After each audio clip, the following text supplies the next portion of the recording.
What's up, guys? It's your boy Josh Showtime. This is Showtime's Fight Forum, where we talk all things fights.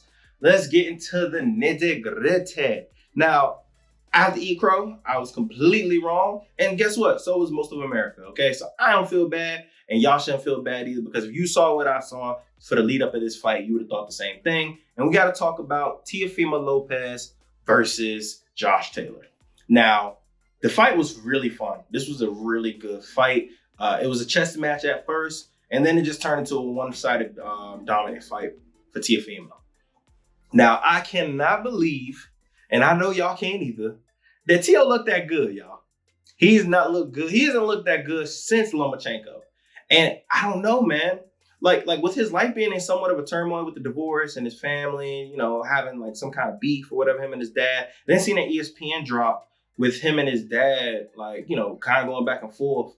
And it's like, bro, what is going on? Like, this dude needs help. And outside of the fact that he's talking about he wants to kill Josh Taylor and all that extra stuff, like, it's like, bro, what's going on with this man's mindset? Like, but we have to accept the fact of, like, a little bit of toxic and chaos is what he's been used to. Like, that's his life. Yes, it's at one point, it takes too much and it's a little too much for him. But at the most part, that's all he knows. And he kind of thrives off of it, it seems. We have to kind of start having a conversation towards TELOFIMO Lopez, which is like, maybe he only fights like this when he actually is afraid to lose. Like when he thinks somebody's better than him or he has something to prove. Because we didn't see this fight his last fight. We didn't see this versus Kambosos. We saw this when he was an underdog versus Lomachenko. We saw this when he was an underdog versus Josh Taylor. There's something to this. Like, this isn't by coincidence. I do genuinely believe that we did not see the best versions of him his last few fights is because he genuinely was looking past these guys. He just did not care. And that is more of a testament to him and his camp, because his camp got to get him ready and got to get him mentally prepared, which goes into the toxic nature of his dad and, you know, obviously what he goes through at home and things like that. But yet and still, man, when this guy has his screws loosened and he's focused, he is a pound-for-pound fighter. What we saw, we've never seen Josh Taylor. We've never seen Josh Taylor get beat like that. Jack Catterall, yes. Josh, you can say Jack Catterall won. Cool. It was a close fight. This fight wasn't even close. And we have to talk about that scorecard. Those scorecards were terrible. 115 and 113. Two judges? That's what I'm saying. Y'all want to talk about, y'all cry so much about this Devin Haney-Lomachenko fight. That fight was actually close. 115, 113 makes sense in that fight. There's no way you found 5 rounds for Josh Taylor in this entire. If you are, you don't know boxing and you don't need to be watching it. That doesn't make sense. 5 rounds? I had a hard time finding 3. Like it's a better scorecard if you only gave him 3 rounds than if you gave him 5 rounds. It's a much better. Like when it was 117, 111, and Josh Taylor was like, what? That's a terrible scorecard. No, it wasn't, bro. Watch the fight. It was close the first 4 rounds. I thought the first round, Josh Taylor won, very aggressive, looked sharp.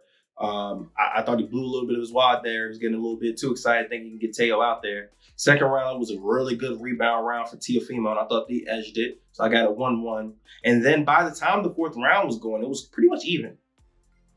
You can very well have it 3-1 Teo, or you can have it 2-2, and I was fine with that, either way. After that, he lost every single round until, the 10th? And that's because Teo didn't do anything?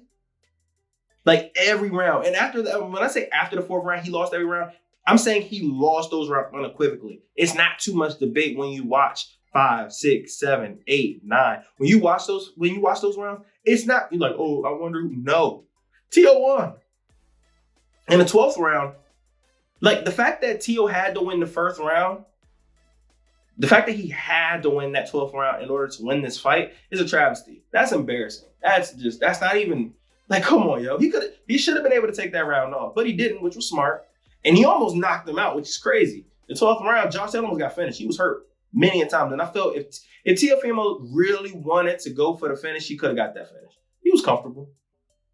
But the confidence And throughout that entire fight, you just start to see his confidence was growing. Started dancing a little bit. Started to act like Roy Jones a little bit. Going for the looping shots, not even trying to jab. Like dancing on him and styling on him. And that's what I'm like, that's what we need right there. That Lopez, that's what we need right now. That's the energy right there. And we just got to get this man focused to be able to do this every single fight. And not just when he's the underdog. And yeah, like I know people are going to say, oh, he retired. Everybody, y'all know he ain't retiring. No, he's not. First of all, like he just said, he's going through a divorce. He's also trying to fight for his son. And I mean, come on, he's also at 25, 26 or whatever. Like there's no way he's going to walk away from all the money that he has in the future to retire right now. It's a bluff. He's trying to get ESPN or whoever it is to up their price so he can make tens of millions of dollars. And I get it and it makes sense. But he ain't going nowhere. I'm not really, that's the only thing I'm gonna say about it. He ain't going nowhere. He's not really retiring. He has too much going on in his life to not try to make more money. And yeah, okay. So like I was back to what I was saying. Now, Josh Taylor, it's a lot. It's easy to sit here and say he didn't look good. You can blame the layoff, this, that, and third. It's easy to say that. But at the same time, bro, he lost. He took the fight. He lost. Neither one came off of good performances their last fight. So I don't really buy that excuse. He doesn't buy that excuse. And it was just it was a bad fight. He didn't look good. Simple and plain. And part of that is because Lopez didn't make him look good. He made him look slow, predictable, and he frustrated him. He frustrated the hell out of Taylor. Taylor didn't know what to do. And you clearly saw that. And you saw it in his face. At one point, he looked like he was just trying to survive. And that's crazy to do that to a person like Josh Taylor. Look at his records. Look who he's beaten. Look at the records of the people he's beaten. He's beaten some top-notch guys. So for him to for TELOFIMO to take his confidence away like he did, that says a lot about Lopez. Now, I guess the thing is, like, what's next for these guys? Now, Taylor is back to the drawing board, but I personally, in my opinion, I think he should go up. I don't think there's anything left for him at 140. No, does not need to be a rematch. That was too much of a dominant fight. Taylor, go to 147.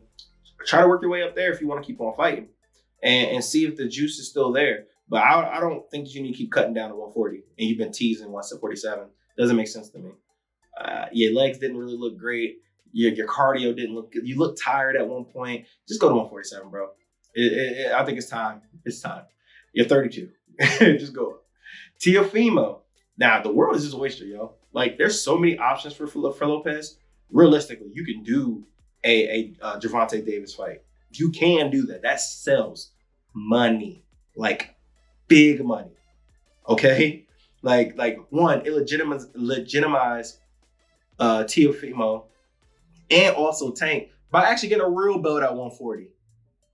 I mean, both these guys have sparred before. They know each other, and not to mention that they're both young and they both are power punchers, action-oriented fighters. It's just too much chaos in one fight for it not to make a lot of sense and a lot of money. They both could sell this fight for sure. Okay, but then you also have Devin Haney, the guy who is the undisputed champion at 135. This is a super fight.